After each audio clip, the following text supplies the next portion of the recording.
নমস্কার বন্ধুরা, আমার কুকিং চ্যানেলে আবারও সবাইকে স্বাগত। আজ আমি আপনাদের জন্য নিয়ে চলে এসেছি মাছের মাথা দিয়ে আলু পটলের দারুণ একটা রেসিপি। এটা দেখতে যতটা সুন্দর, খেতে কিন্তু খুবই ভালো হয়। ভাত, রুটি, পরোটার সঙ্গে দারুণ লাগে।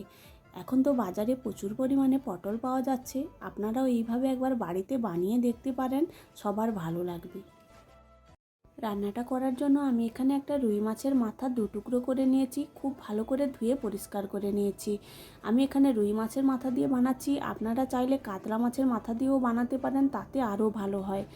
তারপর মাছের মাথাটাই আমি খুব ভালো করে লবণ হলুদ মাখিয়ে খানিকক্ষণের জন্য রেখে দেব। মাছের মাথাটায় লবণ হলুদ মাখিয়ে রেখে দিয়েছি। তারপর রান্নাটা করার জন্য আলু পটল কেটে নেব। এখানে আমি কয়েকটা পটল নিয়ে নিয়েছি আর নিয়েছি দুটো আলু। তারপর বটি দিয়ে পটলের গাগুলো খুব ভালো করে পরিষ্কার করে নেব। মাথার দুদিকটা কেটে বাদ দিয়ে পটলের খোসাগুলো ছিলে নেব। পুরোটা খোসা ছিলে বাদ দেব না, অল্প একটু করে খোসা রেখে দেব, না হলে ভাজার সময় একদম নরম হয়ে গলে যাবে। তারপর পটলগুলো 3 টুকরো করে নেব। আপনারা চাইলে 2 টুকরো করেও পটলগুলো কেটে নিতে পারেন। সবগুলো পটল আমি কেটে নিয়েছি। তারপর বটিতে আলুগুলো খুব ভালো করে ছিলে পরিষ্কার করে নেব। আলুগুলো একই সাইজে ডুমো ডুমো করে কেটে আলু পটল একসঙ্গে ধুয়ে পরিষ্কার করে নেব। আলু পটল সব একসঙ্গে ধুয়ে পরিষ্কার করে নিয়েছি। খানিকটা লবণ আর হলুদ মাখিয়ে 10 মিনিটের জন্য রেখে দেব, ততক্ষণ আমি মশলাটা রেডি করে নেব। তারপর আমি গ্যাসের মধ্যে একটা কড়াই বসিয়ে দিয়েছি, ওর মধ্যে খানিকটা সাদা তেল দিয়ে দেব। তেলটা খুব ভালোভাবে গরম হয়ে গেলে আগে থেকে লবণ হলুদ মাখানো মাছের মাথাগুলো দিয়ে দেব, দিয়ে উল্টে পাল্টে লাল লাল করে ভেজে নেব। তারপর মাথাগুলো অল্প ভেঙে দেব, ভেতরটাও যাতে খুব ভালো করে ভাজা হয়ে যায়, না হলে যখন রান্নার মধ্যে মাছের মাথাগুলো পড়বে তখন আষ্টে গন্ধ করতে পারে। তাই একদম লাল লাল করে ভেজে মাথাগুলো নামিয়ে নেব। তারপর ওই কড়াইতে আবারও খানিকটা সাদা তেল দিয়ে দেব। আগে থেকে লবণ হলুদ মাখানো আলু পটলগুলো দিয়ে লাল লাল করে ভেজে নামিয়ে নেব। আপনারা চাইলে আলু ও পটল আলাদা আলাদা করেও ভেজে নিতে পারেন, একসঙ্গে ভাজলে কোনো ক্ষতি নেই।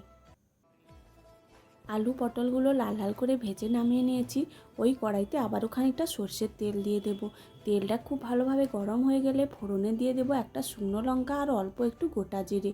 ফোড়নটা খুব ভালোভাবে ভাজা হয়ে গেলে আগে থেকে একটা পেঁয়াজ মিহি করে কুচিয়ে রেখেছিলাম, ওই পেঁয়াজ কুচিটা দিয়ে দেব, দিয়ে 1 থেকে 2 মিনিট খুব ভালো করে ভেজে নেব। পেঁয়াজটা 2 মিনিটের মতো খুব ভালো করে কষিয়ে নিয়েছি, একদম লাল লাল হয়ে গেছে। তারপর এর মধ্যে দিয়ে দেবো খানিকটা পেঁয়াজের বাটা আর 1 চামচের মতো আদা রসুন কাঁচা লঙ্কা বাটা, দিয়েও এটাও 2 মিনিটের মতো খুব ভালো করে কষিয়ে নেব। তারপর এর মধ্যে দিয়ে দেবো 1 চামচ হলুদের গুঁড়ো, 1 চামচ শুকনো লঙ্কার গুঁড়ো আর দিয়ে দেবো কিছুটা ধনে জিরের গুঁড়ো, দিয়ে সব কিছু আবারও খানিকক্ষণ কষিয়ে নেব। তারপর অল্প একটু উষ্ণ গরম জল দিয়ে দেব আর দিয়ে দেবো কিছুটা টমেটো কুচি, দিয়ে আবারও খানিকক্ষণ মশলাটা ভালো করে কষিয়ে নিতে হবে, যতক্ষণ না পর্যন্ত মশলার কাঁচা গন্ধ চলে যায় আর মশলা থেকে তেল ছেড়ে আসে। 10 থেকে 12 মিনিট মশলাটা খুব ভালো করে কষিয়ে নিয়েছি। তারপর এর মধ্যে দিয়ে দেব আগে থেকে ভেজে রাখা মাছের মাথা আর আলু পটলগুলো, আর দিয়ে দেব স্বাদ মতো লবণ আর অল্প একটু চিনি। আগে থেকে সবজি ও মাছের মাথায় লবণ দেওয়া আছে, তাই স্বাদ অনুযায়ী লবণটা দিয়ে দিতে হবে। অল্প একটু চিনিও দিতে হবে, তাতে এর টেস্টটা খুবই ভালো আসবে। দিয়ে সব কিছু মশলার সঙ্গে খুব ভালো করে মিশিয়ে নিতে হবে। মশলা আর সবজি খুব ভালো করে 2 থেকে 3 মিনিট কষিয়ে নিয়েছি। মশলা সবজির ভেতরে খুব ভালোভাবে ঢুকে গেছে। এই সময় দিয়ে দেব অল্প একটু উষ্ণ গরম জল। জলটা বেশি দেব না, এই রান্নাটা একদম মাখো মাখো হবে, তাই অল্প একটু উষ্ণ গরম জল দিয়ে দেব। ঝোলটা ফুটে এলে ঢাকনা দিয়ে 4 থেকে 5 মিনিট অল্প আঁচে রান্না করে নেব। 5 থেকে 6 মিনিট খুব ভালো করে রান্নাটা করে নিয়েছি। আলু পটলগুলো একদম সেদ্ধ হয়ে গেছে, ঝোলটাও অনেকটা কমে গেছে। নামানোর আগে উপর থেকে অল্প একটু গুঁড়ো গরম মশলা ছড়িয়ে দেব, দিয়ে সব কিছু ভালো করে মিশিয়ে নামিয়ে নেব। নামিয়ে গরম গরম ভাত, রুটি, পরোটার সঙ্গে পরিবেশন করুন মাছের মাথা দিয়ে পটল আলুর কষা। আপনারাও এইভাবে একবার বাড়িতে বানিয়ে দেখতে পারেন, খেতে কিন্তু খুবই ভালো হয়। ভিডিওটি ভালো লাগলে লাইক, কমেন্ট, শেয়ার ও আমার চ্যানেলটা সাবস্ক্রাইব করে দেবেন।